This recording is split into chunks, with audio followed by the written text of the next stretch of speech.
All reports look good from here in the blockhouse at this time. All aspects of the mission go, T-minus 30 seconds and counting.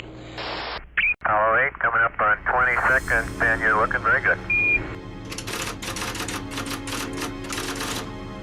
T-minus 15, 14, 13, 12, 11, 10, 9. We have ignition sequence start. The engines are on. 4, 3, 2, 1, 0. We have commit. We have Liftoff. The clock is running. Roger, clock. No dia 21 de dezembro de 1968, os astronautas James Lovell, William Anders e Frank Borman embarcaram na primeira missão tripulada a orbitar a Lua.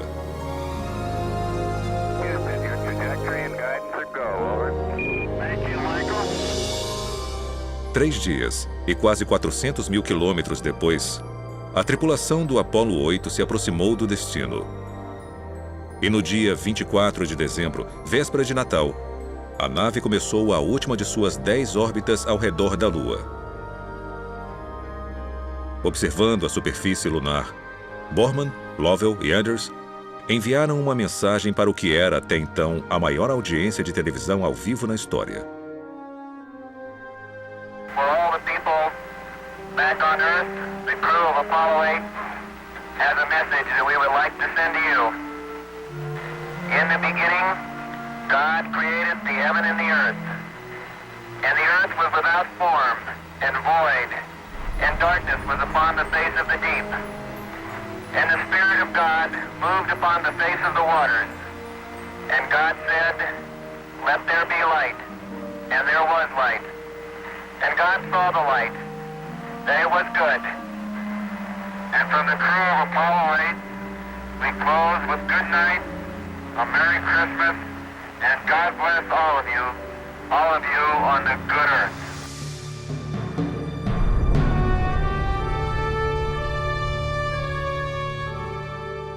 Logo após o seu retorno à Terra, perguntaram ao comandante da missão, Frank Borman, por que os astronautas escolheram ler a mensagem de Gênesis.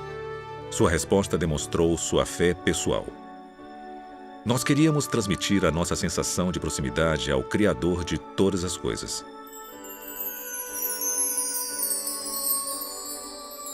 Essa não foi a primeira vez que o universo atraiu cientistas e exploradores para perto de Deus. Na verdade, muitos dos fundadores da astronomia moderna, incluindo Nicolau Copérnico, Galileu e Sir Isaac Newton, buscaram revelar e honrar o Criador através de algumas das descobertas mais importantes já feitas.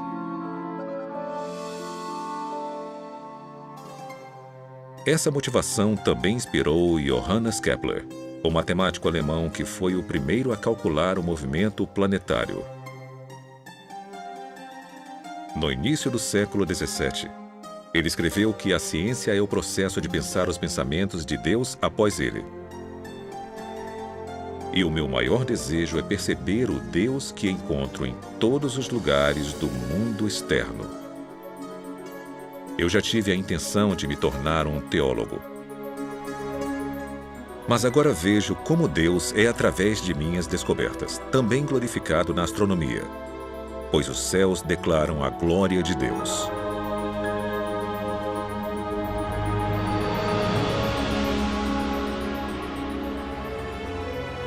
Hoje, mais de 4 séculos após Kepler, o universo continua nos cativando com seu esplendor e design. É um espelho que reflete a maestria de Deus e uma voz que fala claramente toda noite sobre seu caráter e poder. Viajem conosco agora, na asa de algumas das tecnologias mais sofisticadas já criadas. E conforme percorremos distâncias inconcebíveis para observar vistas inesquecíveis, vamos sentir as verdadeiras maravilhas das mãos do Criador e as glórias de seu coração.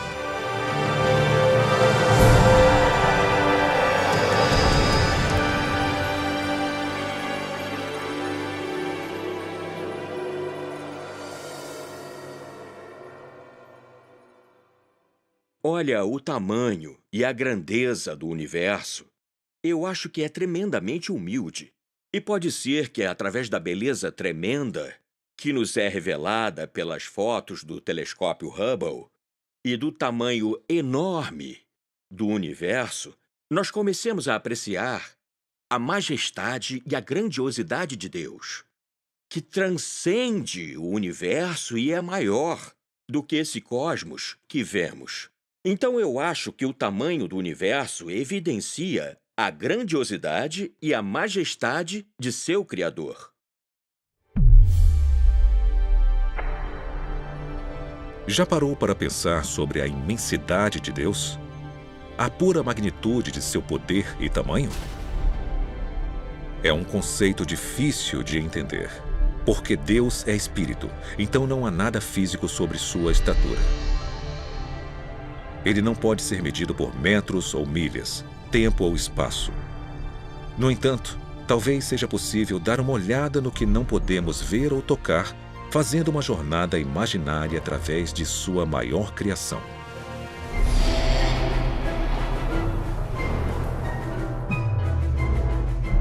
Esta nave vai nos transportar até o limite do universo observável, uma distância estimada de 430 bilhões de trilhões de quilômetros.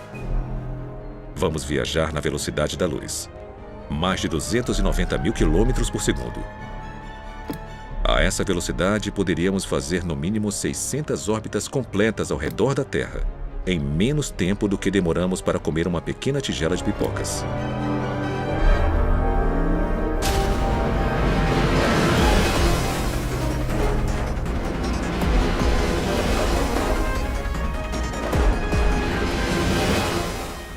Partimos no dia 1º de janeiro. Viajando rapidamente pelo espaço, chegamos na Lua em menos de 1,3 segundos. Então, 4 minutos e meio depois, passamos correndo por Marte. Continuamos seguindo pelos planetas gigantes gasosos: Júpiter, Saturno, Urano, Netuno.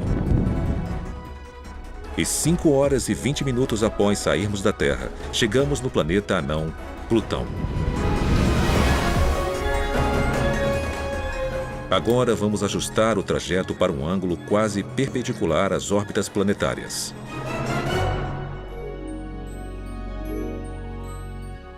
Atrás de nós, os limites da nossa vizinhança cósmica somem rapidamente.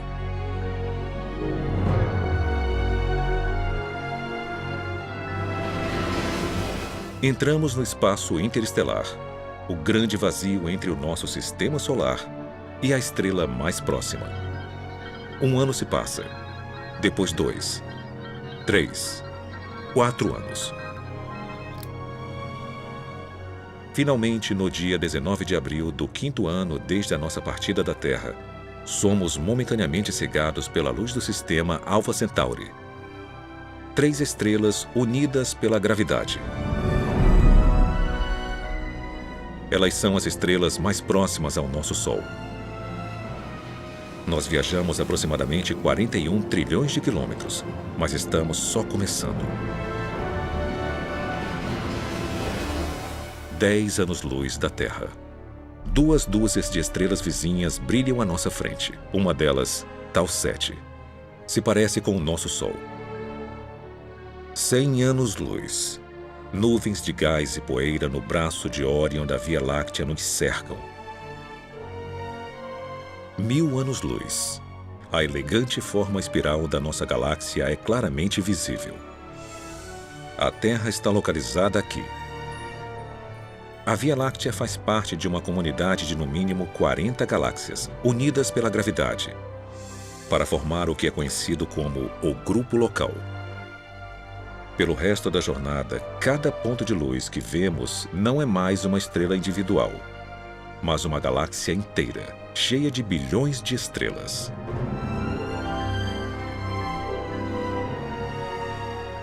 O nosso grupo local fica adjacente ao aglomerado de Virgo Cluster, uma grande concentração de aproximadamente 2.000 galáxias espirais, elípticas e anãs que emitem nuvens quentes de plasma e poeira. Essa criação espetacular é o coração de uma cadeia de ilhas cósmicas que foram moldadas pela força gravitacional de 40 mil galáxias diferentes. Coletivamente, elas formam um superglomerado de Virgo, uma das maiores estruturas conhecidas pela ciência. Mas conforme nos afastamos, essa cadeia rapidamente se perde entre várias formações de composição e tamanhos similares. Pois Virgo é apenas uma gota em um balde cósmico que pode conter até 10 milhões de superglomerados, cada um sendo um fio fino na construção de larga escala do universo observável.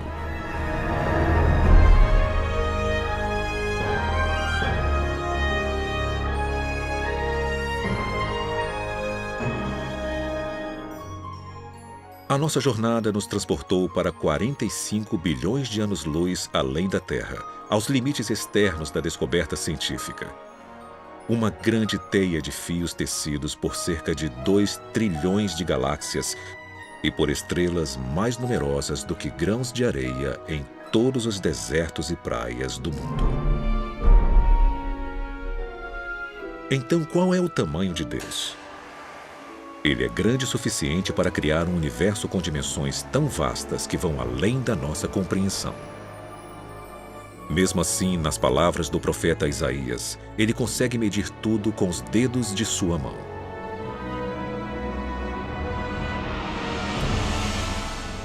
A magnitude do poder e do tamanho de Deus nunca poderá ser calculada pela matemática ou pela física, pois ele é onipotente, eterno e infinito. Mas se explorarmos o cosmos com a mente aberta, sem nos limitar às teorias do acaso cego e da colisão aleatória de átomos, vamos descobrir uma tapeçaria magnífica criada por um artista consumado que trouxe tudo isso à existência a partir de absolutamente nada. Depois revelou vislumbres de sua identidade através da grandeza e do design de tudo o que fez.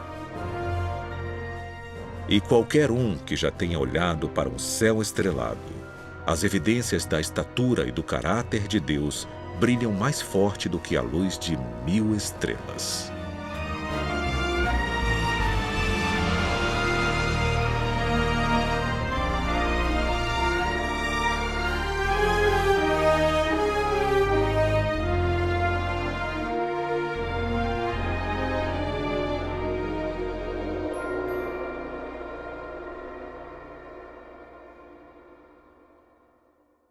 Muitos físicos já disseram antes que a descoberta de que o universo foi finito no passado e que tinha um começo é uma das descobertas mais incríveis na história da ciência. Isso mudou completamente a visão que tinha dominado a ciência por mais de 2000 anos.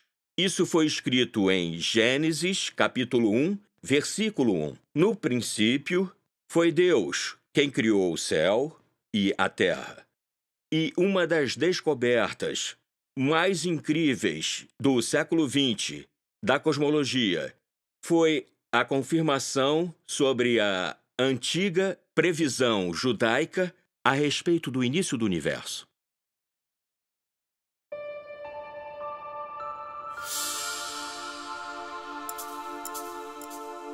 Durante os anos 1920, 2 descobertas mais importantes da história e da ciência foram feitas aqui, no Observatório Monte Wilson, acima de Los Angeles.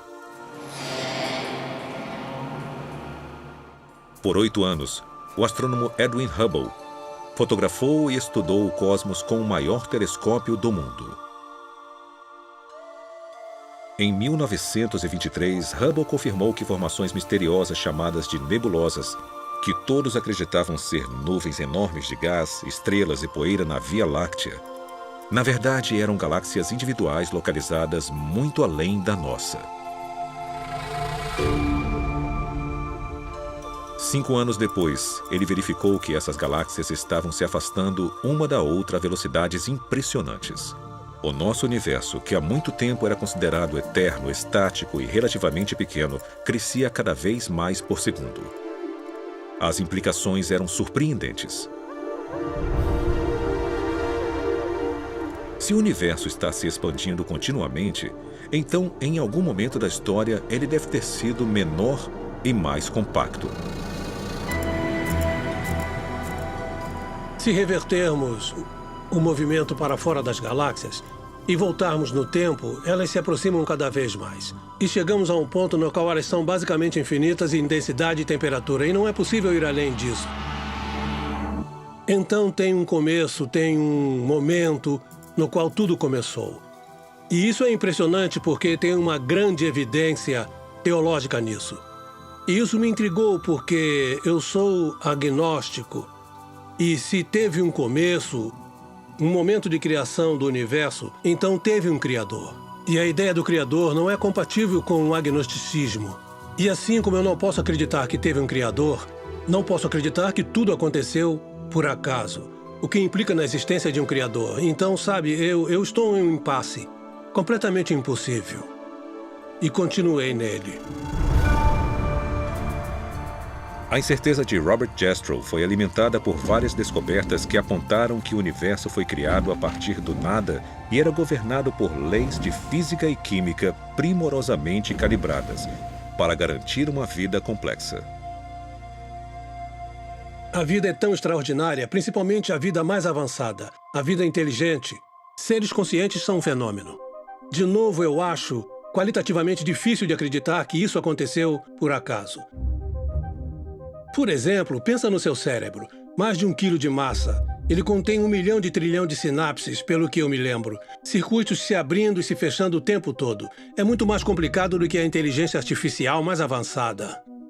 E eu acho difícil de acreditar que tudo isso é questão de átomos e moléculas. Então eu tento encaixar no meu conceito de mundo a ideia de que há uma força maior de algum tipo que pode ser chamada de Deus ou de como você quiser. Mas eu não posso aceitar isso. Eu sou o que chamam de materialista na filosofia. Isso não significa que eu gosto de carros grandes. Os meus alunos sempre pensavam isso. Acredito que o mundo é feito inteiramente de substâncias materiais. E quando você especifica essas substâncias, átomos e moléculas, e as leis pelas quais são comandadas, você já fez tudo, não tem mais nada para ser dito ou inserido no seu modelo de universo. E é isso que a minha ciência me diz. E bem, eu fui um cientista a minha vida inteira. Mas isso não me satisfaz. Na verdade, me deixa inquieto. Parece que falta alguma coisa. Mas eu não vou descobrir que coisa é essa durante a minha vida. Robert Jastrow morreu em 2008. Sendo fundador do Instituto Espacial Goddard da NASA e o diretor do Observatório Monte Wilson, ele ajudou a popularizar a astronomia ao redor do mundo. Em seu livro best-seller Deus e os Astrônomos, Jastrow descreveu o conflito filosófico entre o materialismo científico e as provas de um universo que teve um começo. Em vez de desmentir a existência de Deus, os astrônomos podem estar encontrando mais provas circunstanciais de que Deus existe, de que o universo começou repentinamente em um ato de criação. Para o cientista, que viveu com a sua fé no poder da razão, a história termina como um pesadelo. Ele escalou as montanhas da ignorância, está prestes a conquistar o pico mais alto, e conforme sobe a última rocha, é recebido por um grupo de teólogos que está lá há séculos.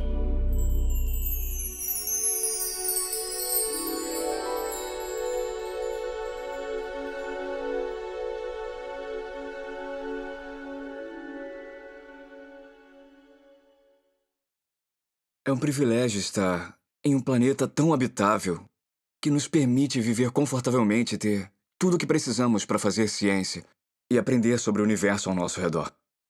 E para aprender sobre as nossas origens e para conseguir responder qualquer pergunta que possamos fazer. É claro que alguém pode falar que isso foi por acaso, essa é a filosofia dele, e ele pode recorrer a isso o quanto quiser, mas não é uma explicação satisfatória para mim.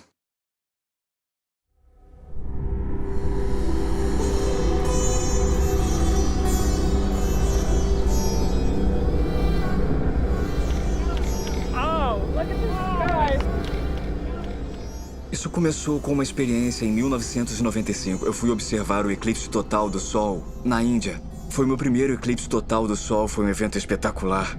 Foi uma experiência emocionante.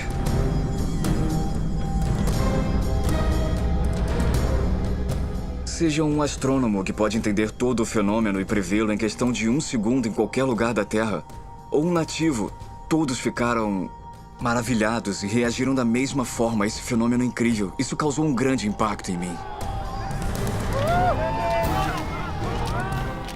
Por 51 segundos inesquecíveis, Guilhermo Gonçalves e milhares de pessoas viram maravilhados esse raro evento astronômico.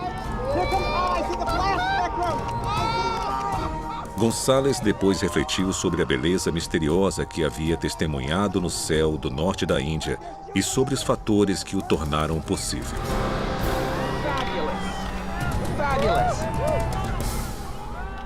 As exigências para produzir um eclipse total do Sol são um corpo luminoso, no nosso caso o Sol, um corpo eclipsante, no nosso caso a Lua, e uma plataforma de observação, no caso a superfície da Terra, e todos precisam estar em linha reta no espaço. O tamanho aparente da Lua no céu tem que ser quase exatamente igual ao tamanho aparente do Sol no céu, os dois com cerca de meio grau.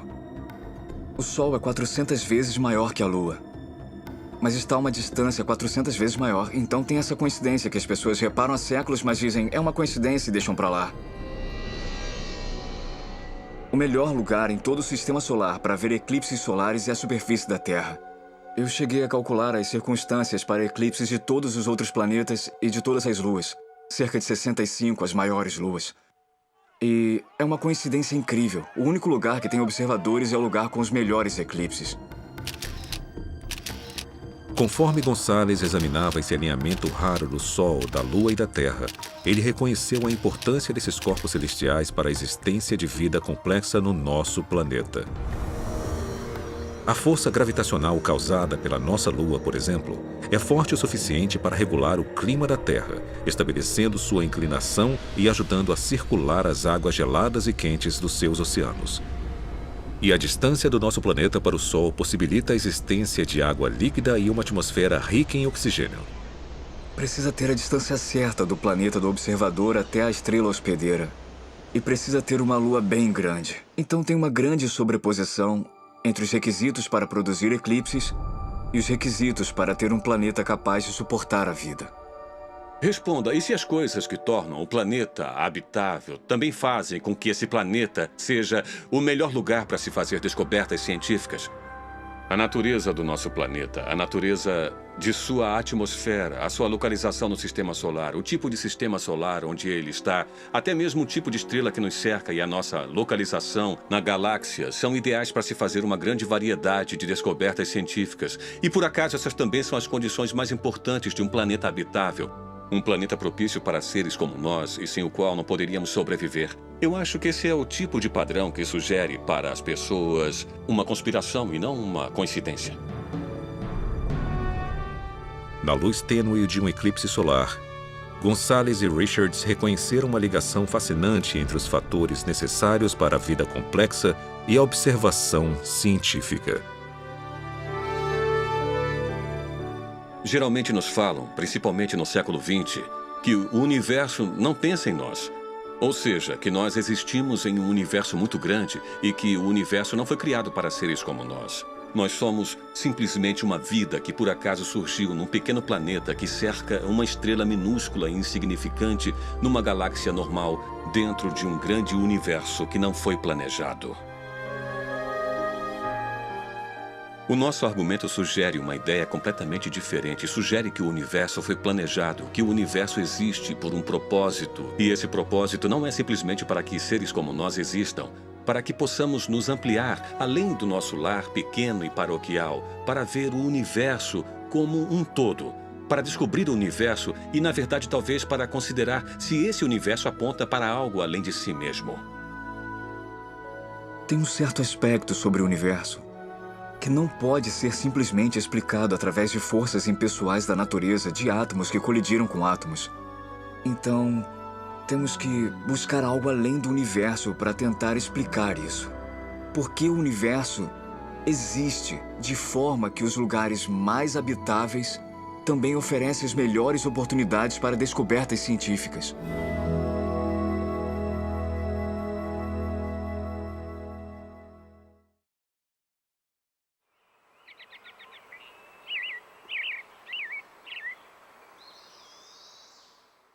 Nós criamos um mosaico do Sistema Solar usando fotos que tiramos com a Voyager e o colocamos na parede do auditório. E tinha uma corda de veludo na frente dele, mas as pessoas sempre se aproximavam e queriam tocar a Terra. Elas apontavam e falavam: "Estamos aqui, você está aqui, é aqui que estamos." E tocavam. E não importava quantas placas de não toquem colocávamos, as pessoas sempre queriam se aproximar e tocar a Terra. Então, como resultado, bem, eu não sei quantas vezes aquela foto foi substituída, mas ela sempre ficava com furo e aquela foto, em especial, precisava ser trocada.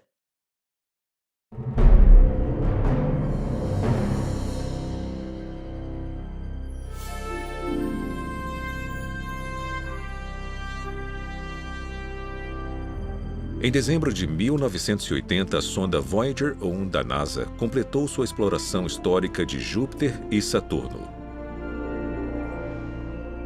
De todos os aspectos, a missão foi um grande sucesso. Por mais de 20 meses, a sonda não tripulada analisou e fotografou os 2 maiores planetas e suas luas, revelando uma variedade de informações sobre esses mundos misteriosos. 10 anos depois, conforme a Voyager se preparava para deixar o Sistema Solar, o astrônomo e especialista da missão Carl Sagan pediu uma última série de fotos que incluísse o planeta Terra. Foi ideia do Carl Sagan. Ele queria dar ao público uma foto de quão pequeno e isolado é o planeta Terra. Então, por fim, criamos o que chamamos de sequência, que é uma série de comandos da câmera. E apontamos a plataforma de varredura da sonda para vários planetas e tiramos também algumas fotos das estrelas ao fundo. Em 14 de fevereiro de 1990, as câmeras de alcance curto e longo da Voyager capturaram esse mosaico do Sistema Solar. Uma das imagens era uma vista da Terra envolvida por um raio de luz. O nosso planeta, 5,95 bilhões de quilômetros de distância. É só um pequeno pixel brilhante. Não dá para ver os continentes ou oceanos. Sabe, a nossa casa está tão distante daqui. O pálido ponto azul conquistou a imaginação do mundo.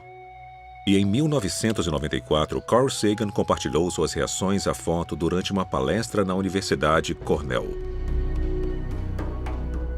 Nós vivemos em um planeta insignificante, de uma estrela monótona perdida em uma galáxia que repousa em algum canto esquecido do universo, no qual há mais galáxias do que pessoas. Mas considerem de novo aquele ponto. Ele é aqui. É o nosso lar. Somos nós. Nele, todo mundo que você conhece, todo mundo que você já ouviu falar, todo ser humano que já existiu e viveu sua vida.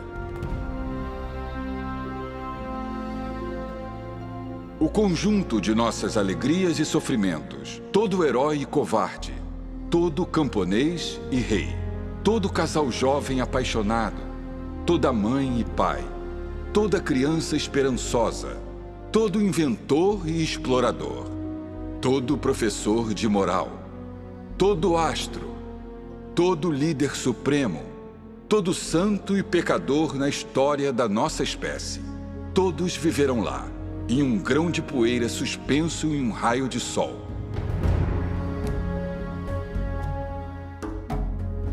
A Terra é um palco muito pequeno em uma grande arena cósmica. Nossas posturas, nossa suposta importância, a ilusão que temos de uma posição privilegiada no universo, são desafiados por esse ponto de luz pálida. O nosso planeta é uma partícula solitária em uma grande e abrangente escuridão cósmica. Em nossa obscuridade, em toda essa grandeza, não há indícios de que chegará ajuda de outro lugar para nos salvar de nós mesmos. Parafraseando, Sagan diz que isso mostra a nossa insignificância cósmica. Nós não fomos planejados, nós não fomos criados, ninguém está cuidando de nós. Estamos por conta própria. Tá, então vamos pegar aquela foto de isolação e solidão e vamos compará-la à imagem bíblica da criação. E nessa visão teísta contrastante, nós fomos criados, nós fomos projetados, nós fomos planejados. Não estamos sozinhos.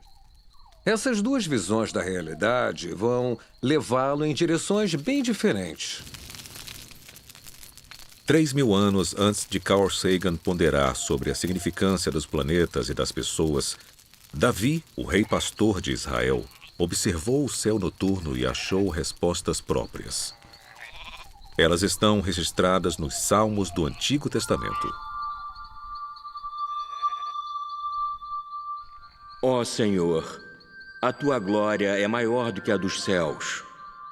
Quando vejo o céu noturno e vejo as obras dos teus dedos, a lua e as estrelas que tu preparaste, o que são meros mortais para que te lembres deles? Seres humanos para que cuides deles? Mesmo assim, pouco menor os fizestes do que os anjos e os coroastes com glória e honra. Tu examinastes o meu coração e sabes tudo sobre mim. Sabes quando me sento ou quando me levanto.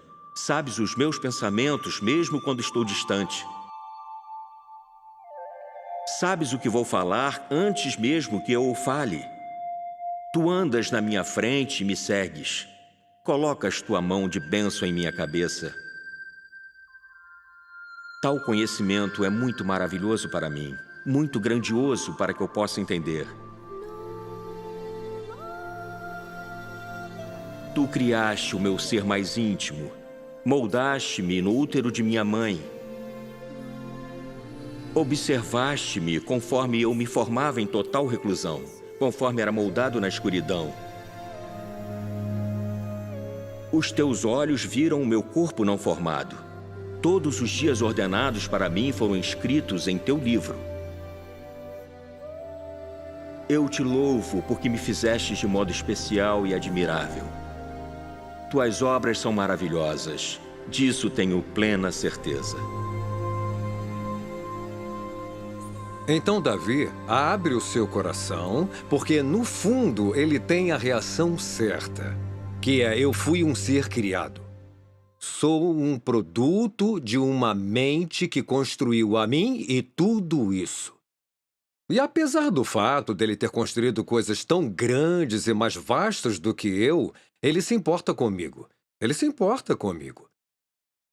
Eu acho que a percepção do Carl Sagan é tão diferente porque o universo do Carl Sagan tem... Bem, de certa forma, Deus se foi. E se o principal ator para Davi, o Deus de Abraão, Isaque e Jacó, saiu de cena, então quem é o responsável? Quem construiu? Quem construiu tudo? Se não foi uma mente, se não foi um intelecto, se não foi uma pessoa, um ser supremo e poderoso com o qual possamos ter uma relação, então tudo que sobra é a física. A física tem que comandar o show. E nós nos tornamos, em vez de uma criatura planejada e criada por um grande criador, nós nos tornamos um caso de sorte de uma longa teia de acidentes cósmicos. E, na verdade, isso é muito solitário.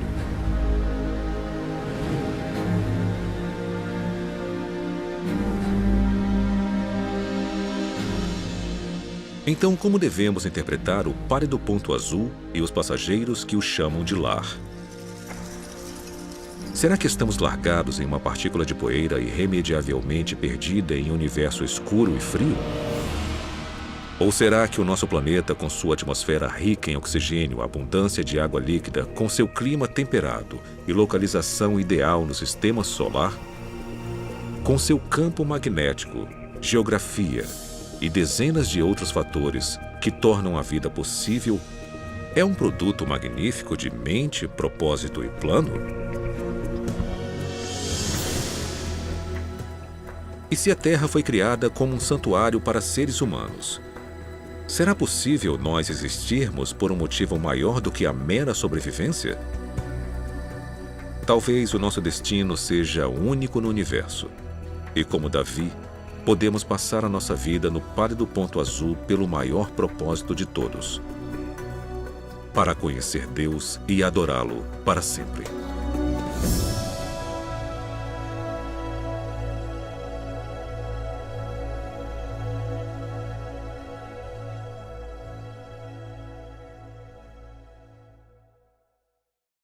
Deus, como nosso Criador, Ele tem uma infinidade de formas possíveis para se comunicar conosco.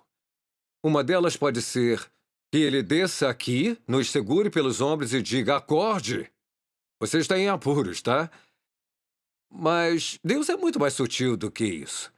E, em particular, Ele não manipula o nosso desejo ao dele. E, de certa forma, isso é muito misterioso e difícil de entender.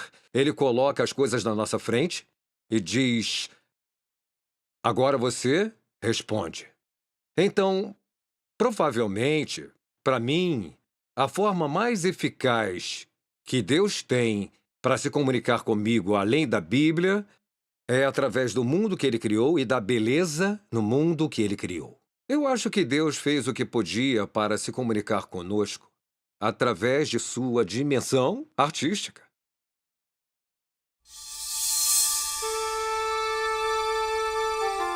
Elas estão entre as 7 maiores maravilhas naturais do mundo.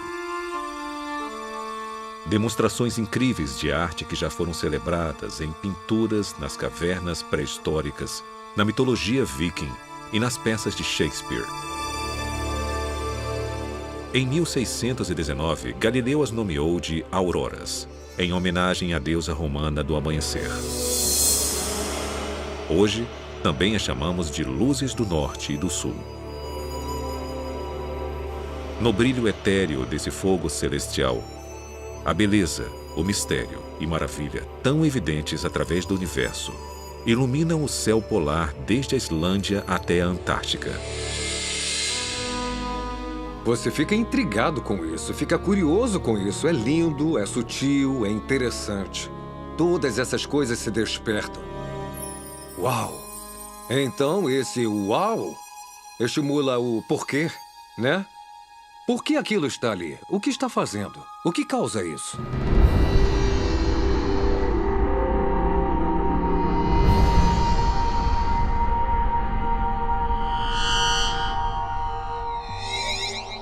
Toda aurora no nosso sistema solar é originada aqui, na superfície turbulenta de uma estrela de sequência principal G2, a 149 milhões de quilômetros da Terra.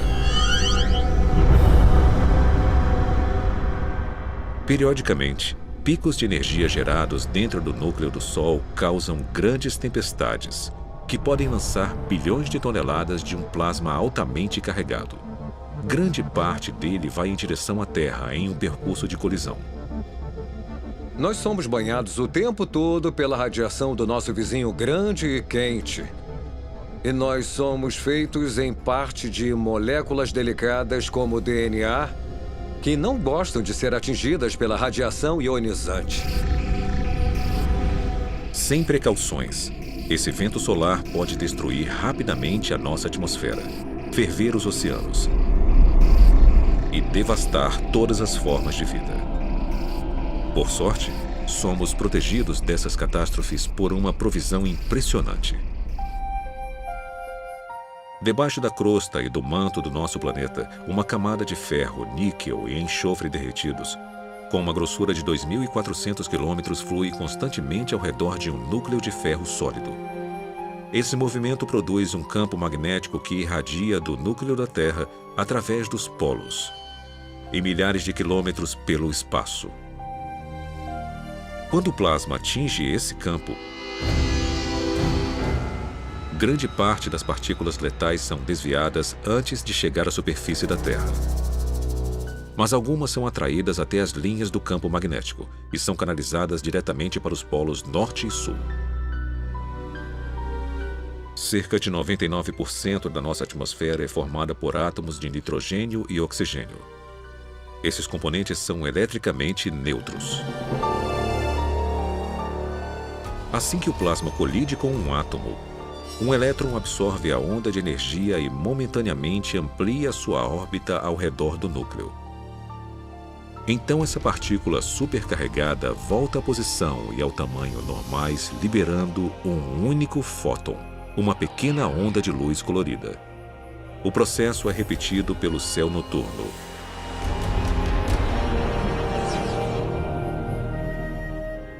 Dependendo da altitude, os átomos de oxigênio liberam fótons verdes e vermelhos, o nitrogênio, azul intenso e tons de roxo.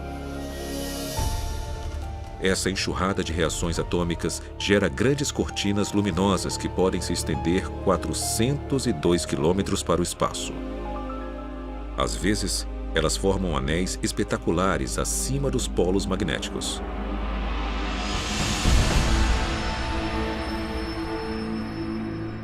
Ao orbitar a Terra na Estação Espacial Internacional, astronautas fotografaram as auroras e revelaram o seu esplendor misterioso, de formas nunca antes vistas.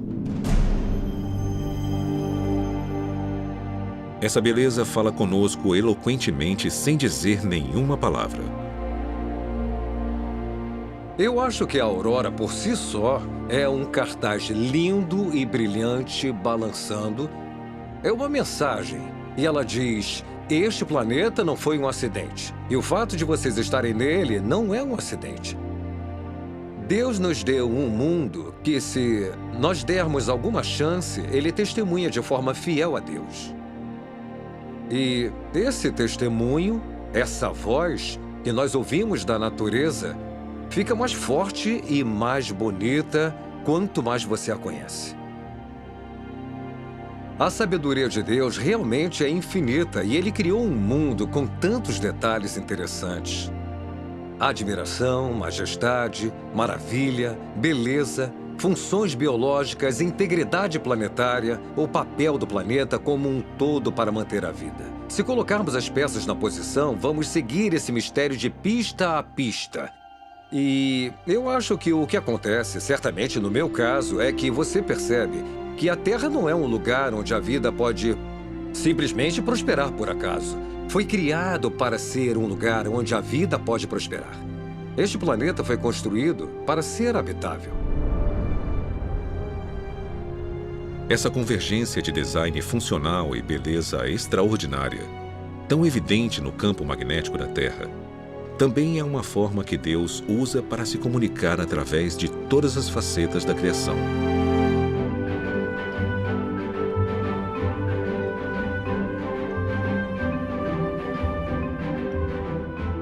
Primeiro, ele captura nossa atenção com artes de tirar o fôlego, pois o mundo natural é uma galeria cheia de obras de arte, cada uma com seu significado e revelação.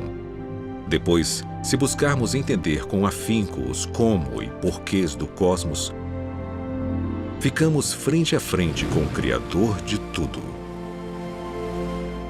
O artista e engenheiro eterno que criou as maravilhas físicas que enchem os nossos olhos, inspiram os nossos corações e garantem a nossa sobrevivência no terceiro planeta depois do Sol.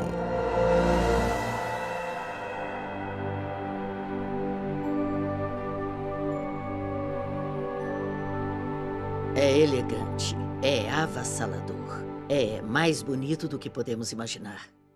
A criação faz mais sentido para mim porque explica os padrões que vemos no universo e explica a origem da vida como sendo devido a uma inteligência que criou uma beleza e complexidade que não podemos encontrar em nenhum lugar. Acho que quanto mais aprendermos, mais complexas as coisas vão ser. Mas, ao mesmo tempo, eu acho que vamos encontrar os princípios subjacentes que nos farão ter uma visão da mente do Criador. E quanto mais aprendemos sobre isso, mais incrível vai ficar.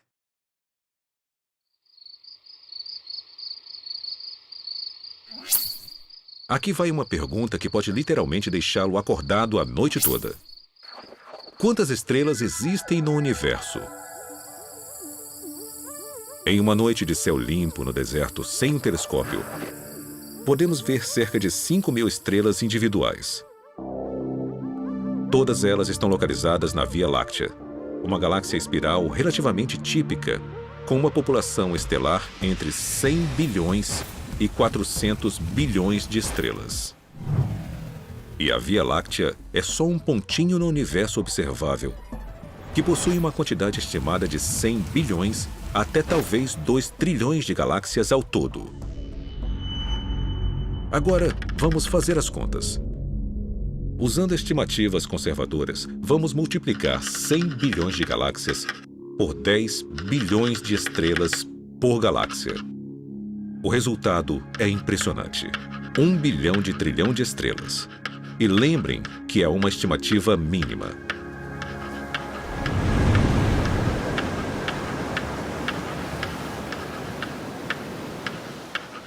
Para compreender um número tão grande, precisamos de um contexto. Então vamos tentar isso. Há aproximadamente 135 mil grãos em 16 metros cúbicos de areia e 235 milhões em 28 mil centímetros cúbicos. Mesmo que seja quase impossível determinar a medida exata, os geógrafos estimam que haja aproximadamente 320 mil quilômetros de costa e 15 milhões de quilômetros quadrados de areia de deserto na superfície do nosso planeta. Usando estimativas como essas, os pesquisadores da Universidade do Havaí calcularam que, em todos os desertos e praias do mundo, há cerca de 7,5 vezes 10 elevado a 18, ou mais de 7 bilhões de grãos de areia individuais. De novo, uma estimativa como essa é só uma suposição. Então, considerando a dificuldade de realmente contar areia, vamos aumentar o cálculo havaiano por um fator de 10.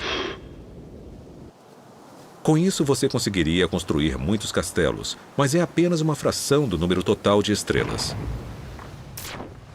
Porque quando comparamos as estimativas de areia às estimativas de estrelas, o número de estrelas excede o número de grãos de areia por pelo menos de 10 a 1.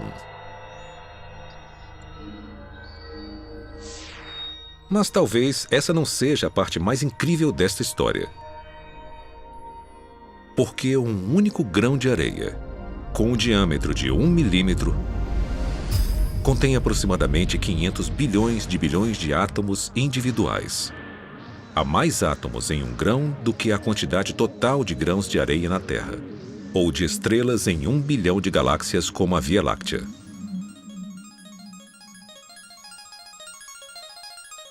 Certo.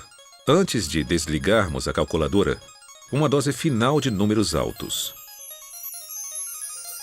Em uma única gota de água, há cerca de 1,7 bilhões de trilhões de moléculas de H2O individuais. Ou seja, em algumas gotas grandes, o número total de moléculas pode superar o número total de estrelas em todo o universo.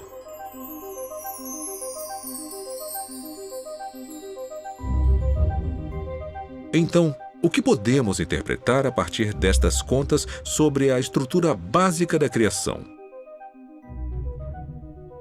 Bem, para começar, nós vivemos em um planeta que faz parte de um cosmos inimaginavelmente grande e complexo.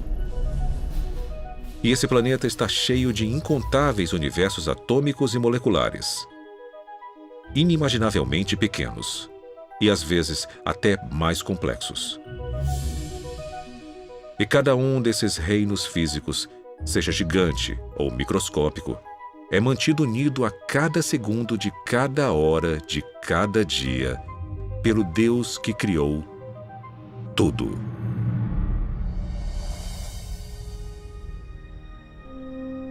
Lembrem disso da próxima vez que forem procurar escaravelhos no deserto do Saara. ou quando forem acampar na América do Sul, sob o brilho surpreendente da Via Láctea. Ou quando estiverem no quintal, vendo o cachorro molhado lançar 10.000 universos líquidos em uma tarde de sol.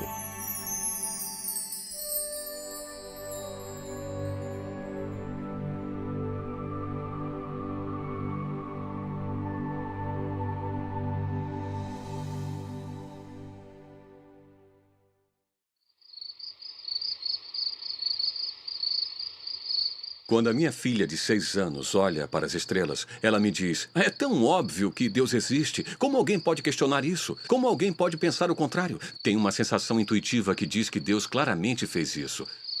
Nós fomos criados para poder ver Deus através da ordem criada. É um livro para ser lido. E ele aponta para além de si mesmo. Ele escolheu criar um universo com um cenário que está constantemente e continuamente em todos os momentos e lugares, dia após dia, noite após noite, testemunhando sobre sua existência. Essa é a ideia da revelação geral de Deus. É geral, é contínua. A criação de Deus, ela é ativa, ela declara a glória de Deus.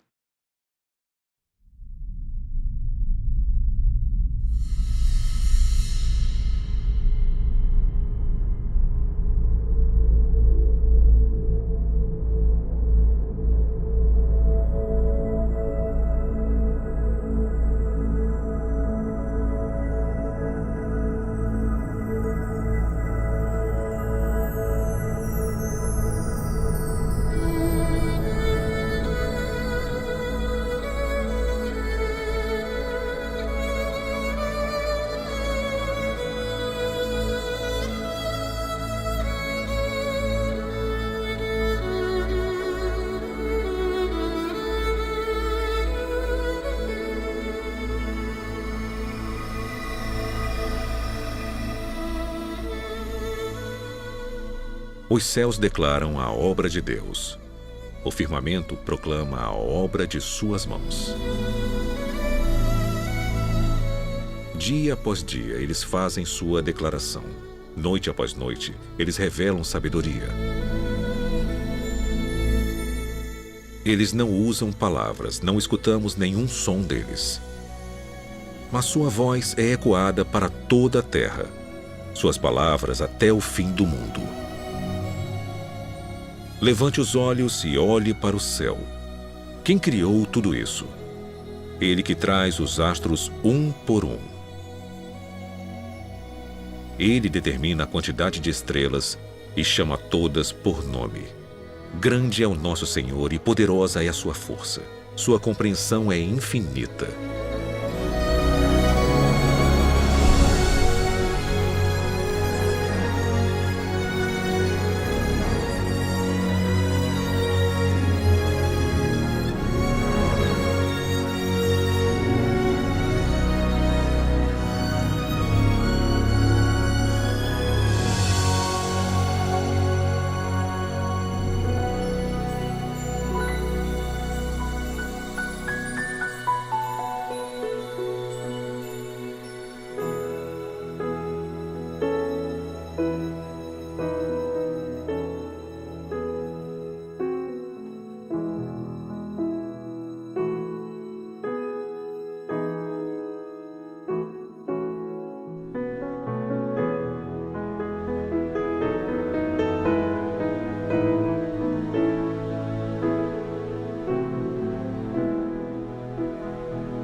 O Senhor é o grande Deus, o grande Rei acima de todos os deuses.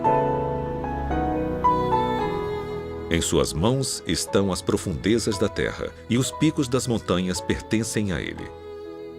O mar é dele, pois ele o criou, e suas mãos formaram a terra seca. Todas as nações são apenas uma gota em um balde. Não são nada mais do que poeira nas balanças. Ele segura a terra como se fosse um grão de areia. E tudo isso é apenas o começo de tudo o que ele faz. Simplesmente um suspiro de seu poder.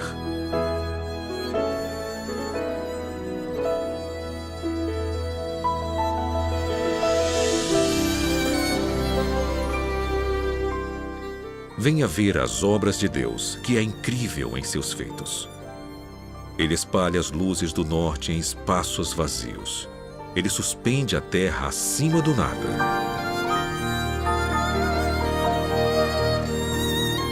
Ele marca o horizonte no rosto das águas, para haver um limite entre luz e escuridão.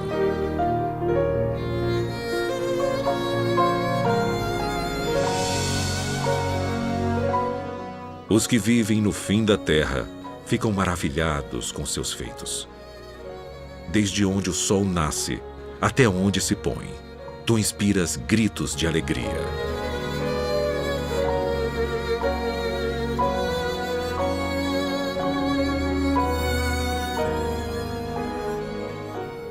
Vou acordar o amanhecer com minha música. Vou louvá-lo entre as nações. Pois o seu amor inabalável é tão alto quanto o céu. Sua fé alcança as nuvens. Seja exaltado, ó Deus, que a tua glória brilhe por toda a terra.